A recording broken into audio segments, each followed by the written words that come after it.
Hey, howdy, and welcome to the Campoon Dog Workshop again. I'm going to talk about one of these guys. I think these are probably the most underrated and undervalued GPAs you can pick up today.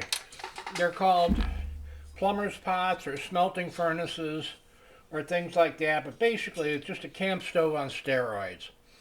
You can find these rascals anywhere from like 15 to 30 bucks on Marketplace because most folks don't know how to get them going, and when they try, it scares the hell out of them. So I'm going to go over that. Whoops. Um, Inside there is the burner assembly. It has a fuel pickup tube that goes into your tank.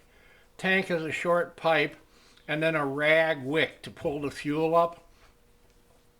The fuel comes through here, and inside this little shroud it curls around and comes back down to the valve. The generator is actually right in that compartment. This little rascal down here is your orifice, and it can unscrew and you can clean it out. Because these things ran on gas and any kind of cruddy combustible liquid, they'd plug up frequently. So most of them will have a little stick with a pin pricker on the side, and you can reach in that hole and poke your orifice clear to get it fired. So anyway, that's what goes on inside here. Let me show you how these things work. You got to preheat them up pretty good, and that can be a scary process. Right now I'm running regular Coleman fuel in it. You can run just about any kind of gas. You pump it up, give it a good, I've already pumped it, I'm just doing this for the sake of demonstration. You open the valve. Inside, let me get this thing again. Inside here, under your orifice, there's a little tray. If you open the valve for about 35-40 seconds, raw fuel will bleed into that. That's your preheater. So what you do is you open the valve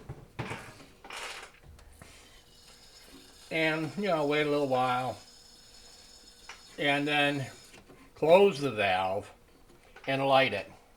When you light it, it's going to go bush like that. And you're going to flame shooting out of here, and it's going to be scary as hell. But that's how it's supposed to be. So here we go. See? I told you. Right now it's preheating the generator. Since there's already fuel in the generator from when you turned it on, that fuel is going to start to heat. When it starts to vaporize, hear that? You can hear the vapor, the fuel turning to vapor and shooting out. Once it's doing that, look at this, I set myself on fire. That's why I keep my sink full. Once you hear the vapor coming up, you can crank the valve a little bit, and it's going to be shooting raw fuel up, which is going to be combusting.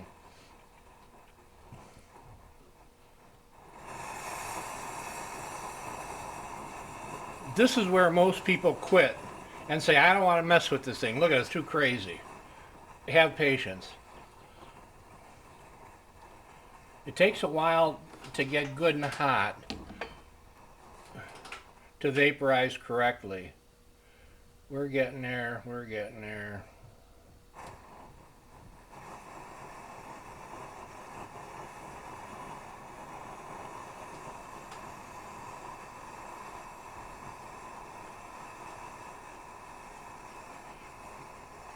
The reason it's flaming is because it's shooting raw fuel, not vapor.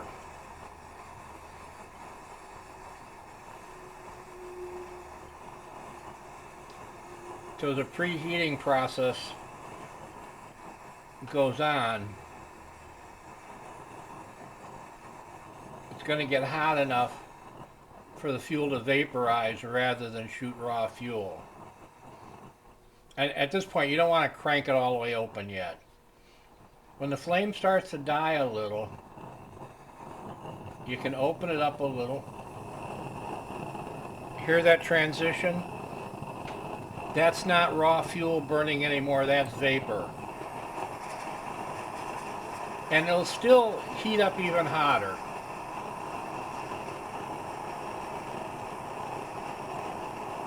If you got the yellow flame, that means it's not quite hot enough for the amount of fuel you're offering into it.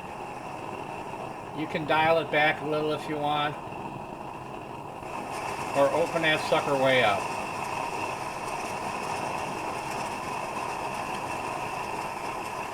At this point,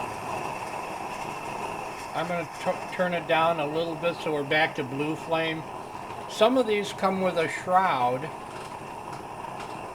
Some of them come with a different head that you can put the old big soldering iron in. Mostly I use it when I'm doing castings, and I'll put a little cauldron on like that, and then you can really open that puppy up. The reason I'm messing with this today is I'm doing a restoration for Ed Herb for the museum, and I have to do a casting of a broken part, and my casting material is going to be penny zinc and a little bit of nickel bearing solder, which gives me a good alloy for that type of casting. But anyway, that's it. That's how these plumber pots work. Another note, most of these head units are held on with 3 screws, so when you clean or do maintenance, you can unscrew it, take this whole head off, and all you'll be dealing with is this part in the font. So anyway, that's it. Thanks for stopping by Camp Home Dog Workshop. If you see one of these, don't be afraid to buy it. They're fun. I'm out of here. Goodbye.